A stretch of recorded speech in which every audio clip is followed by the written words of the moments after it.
Palagi kang ikaw ang naghihintay. Ikaw ang nanatiling kalmado at balance kahit pakiramdam mo ay walang kasiguruhan ang lahat sa paligid. Mas marami kang ibinigay kaysa sa iyong natanggap, patuloy kang nagtiwala kahit matagal dumating ang resulta, at nagpatuloy ka kahit tahimik mong tinatanong ang sarili mo, kailan naman kaya darating ang pagkakataon ko? Libra, hindi aksidente na napunta sa iyo ang mensaheng ito. May isang tahimik na pagbabago na nangyayari sa paligid mo, isang pagbabago na marahil ay nararamdaman mo pero hindi mo pa lubos maipaliwanag. Ang dating sarado ay nagsisimulang gumalaw. Ang dating nakaharang ay unti-unting lumuluwag. At ang pintong matagal mo nang tinigilang katukin. Unti-unti nang bumubukas ng kusa. Libra, ang buong buhay mo ay umiikot sa balance, pero kakaunti lang ang nakakaalam kung gaano kabigat ang balanse na yon para sa'yo.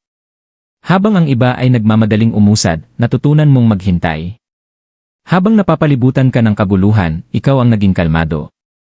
Tahimik mong pinasan ang mga responsibilidad, madalas inuuna ang kapayapaan ng mundo mo kaysa sa sarili mong pangangailangan. May mga sandaling napatanong ka kung binabaliwala ba ang iyong pagtitiyaga, kung ang pagiging patas mo ba ay nagkakait sa iyo ng mga pagkakataon, o kung nakalimot na ba ang universo sa lahat ng pinagdaanan mo. Pero ang hindi mo noon nakikita ay ang bawat paghihintay ay humuhubog sa iyo, pinapalakas ka, inihahanda kang tanggapin ang mga bagay na tunay na itinadhana para sa iyo. Ngayon, may nagbabago. Ang enerhiya sa paligid mo ay mas magaan, mas sumusuporta, parang may mga puwersang hindi mo nakikita na sa wakas ay umaayon na sayo. Hindi ito swerte. Ito ay pagkakahanay. Ang tahimik na pakikibaka at matyagang paghihintay ni Libra. Sa mahabang panahon, Libra, hindi nakita ng mundo ang mga pinagdadaanan mo. Sa panlabas, kalmado ka, maayos kumilos, at tila laging may kontrol sa sitwasyon. Madalas ka nilang nakikita bilang taong laging balance, ang kayang humarap sa pressure ng may dignidad. Pero sa likod ng katahimikang iyon ay may mabigat na pasan, isang responsibilidad na tahimik mong dinadala, walang reklamo. Ikaw ang nagiging sandigan kapag nagkakawatak-watak ang lahat. Ikaw ang nakikinig kapag may nangangailangan ng pagdamay, ikaw ang umaangkop kapag ang iba ay ayaw magbago, at ikaw ang nagsasakripisyo kapag hinihingi ng pagiging patas. Maraming beses mong pinili ang kapayapaan kaysa sa komprontasyon, ang katatagan kaysa sa panganib, at ang pagtitiyaga kaysa sa agarang gantimpala. At habang ang iba ay maingay na sumusulong, natutunan mong mabuhay ng tahimik. May mga gabing dumarating ang pagdududa. Mga gabing napapatanong ka kung ang pagiging maunawain ba ang dahilan kung bakit ka hindi napapansin, kung ang palaging paggawa ng tama ba ang siyang nagpapaliban sa sarili mong mga biyaya. Nakita mong lumilipas ang mga oportunidad, nananatiling hindi natutupad ang mga pangako, at napupunta ang gantimpala sa mga taong tila hindi naman ganoon karapat-dapat. Ngunit kahit ganoon, hindi mo pinatigas ang puso mo. Nanatili kang mabuti. Nanatili kang patas.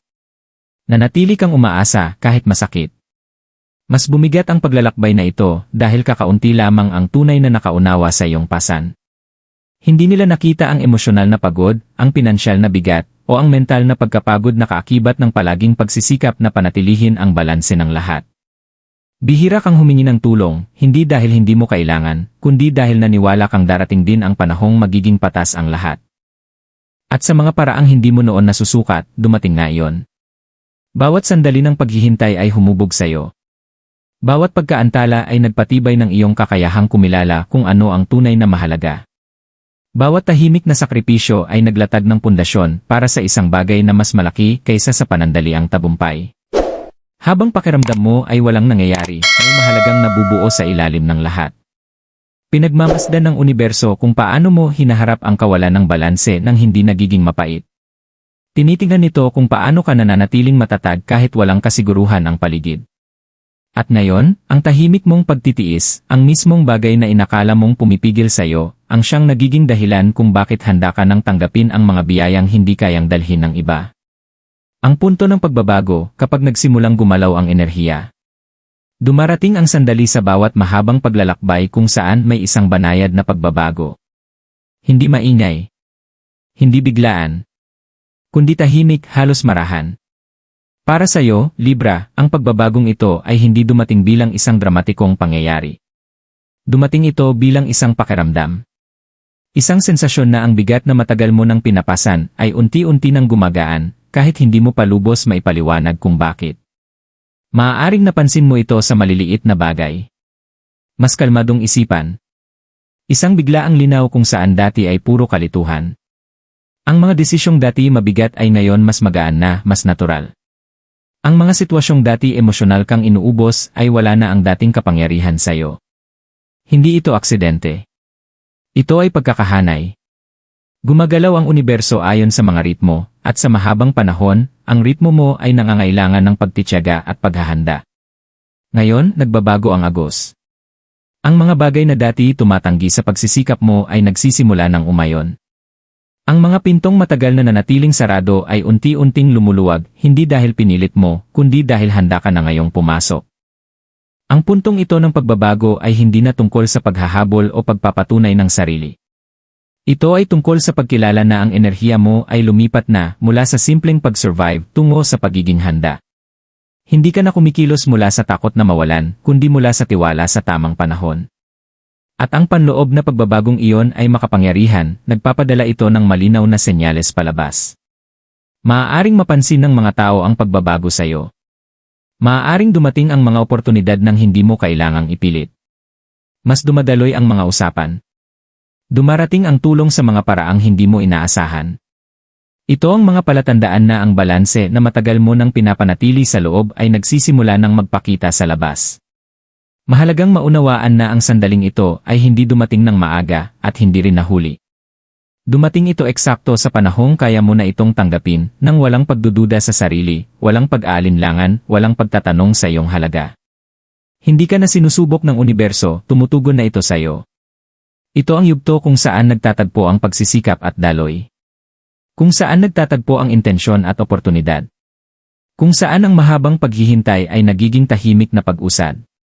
At kapag nagsimula ang pagbabagong ito, hindi na ito bumabalik. Ito ay patuloy na lumalakas. Nakatayo ka ngayon sa bungad ng isang bagay na may tunay na kahulugan, hindi dahil hiniling mo ito ng pilit, kundi dahil handa ka na para rito. Ang pinto ng kasaganaan ay bumubukas. Ang kasaganaan ay hindi laging dumarating ng may ingay. Para kay Libra, madalas itong pumapasok ng tahimik, halos may paggalang, parang maingat ang mismong universo na huwag gambalain ang balanse na pinaghirapan mong pangalagaan. Ang bumubukas para sa iyo ngayon ay hindi lang tungkol sa pera o material na ginhawa. Ito ay tungkol sa gaan. Tungkol sa pakiramdam na sa wakas ay may sumusuporta sa iyo, imbes na ikaw lang ang laging nauunat at nauubos. Mapapansin mong ang mga oportunidad ay kusang lumalapit, walang pilit o pakikibaka. Mga pagkakataong ramdam mong tama ang timing, hindi nakaka-stress. Ang daloy ng pananalapi ay nagsisimulang maging mas matatag, hindi sa pamamagitan ng biglaang sobra, kundi sa pamamagitan ng consistency, pagiging patas, at tiwala. Ang dating magulo at hindi mahulaan ay nagsisimula ng magkaroon ng malinaw na direksyon. Hindi ka na basta nag-aayos ng mga butas, may binubuo ka ng matibay. May kakaibang enerhiya ang kasaganahang ito dahil tahimik mo itong pinaghirapan. Bawat pagkaantala ay nagturo sa iyo ng tamang paghusga. Bawat pagsubok ay hinasa ang iyong intuisyon. Kaya kapag may mga oportunidad na dumarating ngayon, alam mo na kung alin ang karapat-dapat sa oras mo at alin ang sisira sa kapayapaan mo.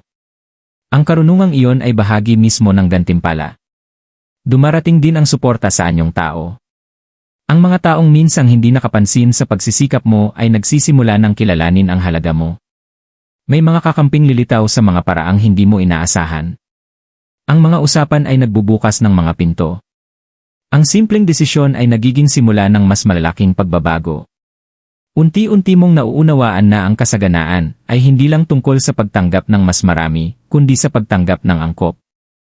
Sa yugtong ito, mahalagang hindi ka magmadali. Bukas ang pinto, pero inaanyayahan kang pumasok ng may malinaw na layunin, hindi may pagmamadali. Natututo ka na ang pagtanggap ay hindi dapat samahan ng guilt, at ang tagumpay ay hindi kailangang kapalit ang iyong kapakanan. Ang balanse ay nananatili mong lakas, ngunit ngayon, kumakampi na ito sa'yo. Ito ang uri ng kasaganahang tumatagal. Hindi palabas, hindi marupok, kundi matatag at mapagkakatiwalaan. Nagdadala ito ng kapayapaan kasabay ng pag-unlad. Kumpiyansa kasabay ng ginhawa. At sa unang pagkakataon matapos ang mahabang panahon, hindi mo na pakiramdam na humahabol ka, pakiramdam mo ay dumarating ka na.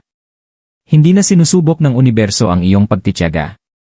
Ginagantimpalaan na nito ang iyong pagiging consistent. At habang patuloy mong pinapahalagahan ang iyong mga prinsipyo at nagtitiwala sa daloy na ito, ang pintong bumukas ay hindi na muling magsasara. Ang dapat gawin ni Libra para manatiling nakaayon at ganap na tumanggap.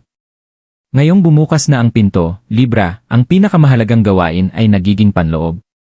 Ang kasaganaan ay hindi tumutugon sa puwersa, kundi sa pagiging handa. At ang pagiging handa ay hindi nasusukat sa hirap, ito ay nasusukat sa pagkakahanay. Napatunayan mo na ang iyong disiplina, pagtitiyaga, at pagiging patas. Ang natitira ngayon ay ang pagkatutong tumanggap ng walang pagtutol. Sa mahabang panahon, nasanay kang maniwala na kapag madali ang mga bagay, may kulang na kung hindi ka nahihirapan, hindi ito makabuluhan. Ngunit ang yugtong ito ay hinihiling sa iyo na bitawan ang paniniwalang iyon. Hindi mo kailangang magdusa para maging karapat-dapat sa katatagan. Hindi mo kailangang ubusin ang sarili mo para makamit ang ginhawa. Inaanyayahan ka ng universo na lumambot, hindi para mawala ang lakas mo, kundi para pahintulutan ang daloy. Bigyang pansin ang panloob mong boses. Kapag may pagdududa, marahan mo itong tanungin. Kapag may guilt na sumulpot habang gumaganda ang mga bagay, ipaalala mo sa sarili mo kung gaano karami na ang napagdaanan mo. Ang pagkakahanay ay hindi tungkol sa pagiging perpekto, ito ay tungkol sa pagtitiwala. Pagtitiwala na ang dumarating ay hindi panandalian, at hindi mo kailangang maghanda sa pagkawala bago mo malasap ang pagdating. Panahon din ito para pangalagaan ang iyong enerhiya. Hindi lahat ay kailangang makaalam ng mga plano mo, ng pag-usad mo, o ng kapayapaan mo. Ang mga hangganan ay hindi pagiging makasarili, ito ay mga pananggalang. Sa pagpili kung saan mo ilalaan ang oras at emosyon mo, napapanatili mo ang iyong balanse habang patuloy ang paglago. Manatiling naroroon sa kasalukuyan. Iwasan ang pag-una sa isip o ang paulit-ulit na pagbabalik sa mga dating pagkadismaya. Habang mas grounded ka, mas malinaw mong makikilala ang mga oportunidad na para talaga sa'yo.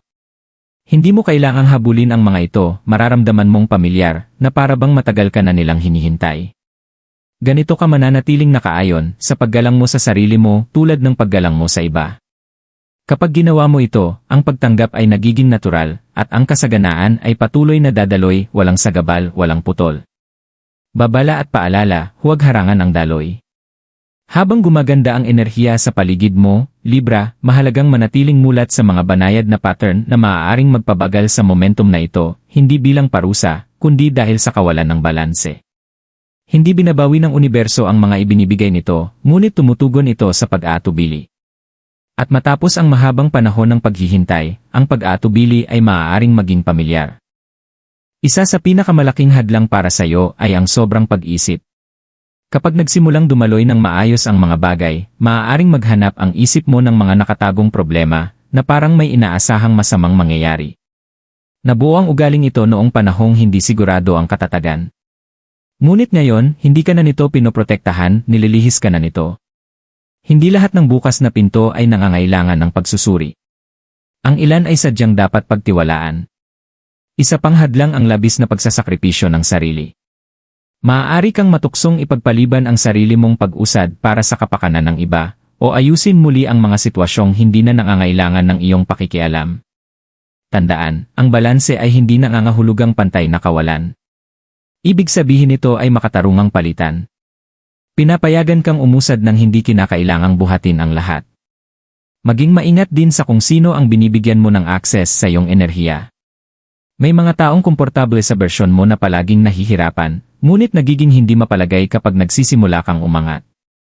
Hindi mo ito responsibilidad na ayusin.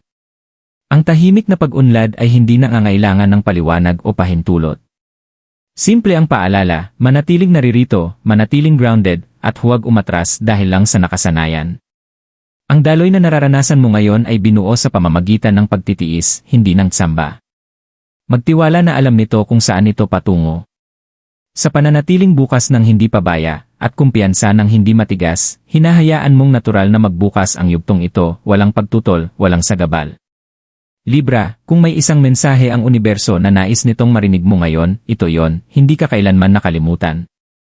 Ang bawat paghinto, bawat pagkaantala, bawat sandaling tila walang gumagalaw ay hindi kawalan, ito ay paghahanda. Hinuhubog ka para sa isang uri ng kasaganaan na hindi ka malulunod, hindi ka malilito, at hindi ka ilalayo sa iyong balanse. Pinagmasdan ng universo kung paano ka nanatiling patas kahit naging hindi patas ang buhay sa'yo. Kung paano mo pinanatiling bukas ang puso mo kahit mas madali sanang isara ito. Kung paano ka patuloy na humarap sa buhay ng may dignidad kahit wala ang pagkilala. Ang tahimik na lakas na iyon ay napansin. At ngayon, tinutugunan na ito. Ang papasok sa buhay mo ay nakalaan na manatili dahil sapat ka ng matatag para hawakan ito. Hindi mo na kailangang lumiit para mapanatili ang pagkakasundo. Hindi mo na kailangang pumili sa pagitan ng kapayapaan at pag-unlad. Maaaring magsabay ang dalawa at magsasabay nga sila. Hindi ito sandaling kailangan mong madaliin o patunayan ang sarili. Ito ay sandaling hihingahan mo. Tatanggapin mo na ang gaan ay hindi banta. Na ang consistency ay hindi nakakabagot. Na ang tahimik na tagumpay ay tagumpay pa rin. Hindi hinihiling ng universo na baguhin mo kung sino ka. Ginagantimpalaan ka nito dahil naging ikaw ang taong matagal mo nang itinadhana. At habang patuloy kang nagtitiwala sa pagkakahanay na ito, mananatili ang suportang nasa paligid mo. Hindi ka nakatayo sa dulo ng isang pakikibaka. Nakatayo ka sa simula ng isang balanseng, masaganang kabanata. Maglaan ka ng sandali upang damhin ang mensaheng ito, Libra. Hayaan mo itong lumapat sa iyo nang hindi kino-question. Wala kang kailangang pagdesisyonan sa ngayon. Kailangan mo lang manatiling bukas. Habang mas nagtitiwala ka sa daloy na ito, mas natural na maghahanay ang lahat. Kung tumimo sa iyo ang mensaheng ito, iyon ay dahil para talaga sa iyo. Manatiling konektado sa mga paalalang tulad nito, hindi dahil sa pag-asa, kundi dahil sa pagpapatibay. Minsan, ang tamang mga salita sa tamang panahon ay sapat na upang magbago ang pananaw. Ipagpatuloy mo ang paggalang sa iyong balanse. Ipagpatuloy mo ang pagpili ng kapayapaan nang hindi isinusuko ang ambisyon. At tandaan, ang pag-usad ay hindi laging maingay, madalas itong dumarating ng tahimik, katulad ng sandaling ito. Salamat sa pagpayag na maabot ka ng mensaheng ito. Magtiwala sa kung ano ang unti-unting nabubuo. Ikaw ay sinusuportahan. Ikaw ay nakaayon. At handa ka ng tumanggap.